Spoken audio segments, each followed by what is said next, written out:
கூட்டணி அமைச்ச பிறகு ஏடிஎம்கே இருக்கக்கூடியவங்க இரண்டாம் கட்ட தலைவராக இருக்கக்கூடியவர்கள் கடுமையான விமர்சனத்தை அதை பற்றி உங்கள் மீது வைக்கிறார்கள். அவருக்கு என்ன பயிற்சி வருது?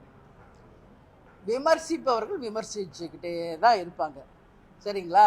அதுக்கெல்லாம் நாம் கவனம் செலுத்தி ஒவ்வொன்றுக்கும் நம்ம பதில் சொல்லிக்கிட்டு இருந்தா நாம் அடைய வேண்டிய தூரம் என்ன, நம்ம கோல் என்ன என்பதில் நிச்சயம் சிதறும் நம் சிந்தனை. வேற எதுவுமே தேமுதிக மேல குறை சொல்ல முடியாதவர்கள் வேற எதையாவது எப்படி கேப்டன் மேல பழிய போட்டாங்களோ அது மாதிரி எதையாவது சுமத்தி ஏதாவது ஒரு பிளாக் மார்க் கொண்டு வர முடியுமா அப்படின்னு பண்றாங்க.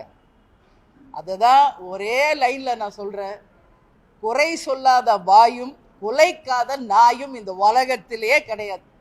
அதனால குறை சொல்றவங்க சொல்லிட்டு தான் இருப்பாங்க, குலைக்கிற நாய் குலைச்சிக்கிட்டு தான் இருக்கும். நம்ம வேலை ஏதோ அந்த வேலையை செஞ்சுட்டு நம்ம போயிட்டே இருக்கணும். அதுதான் எங்களுடைய நிலைப்பாடு.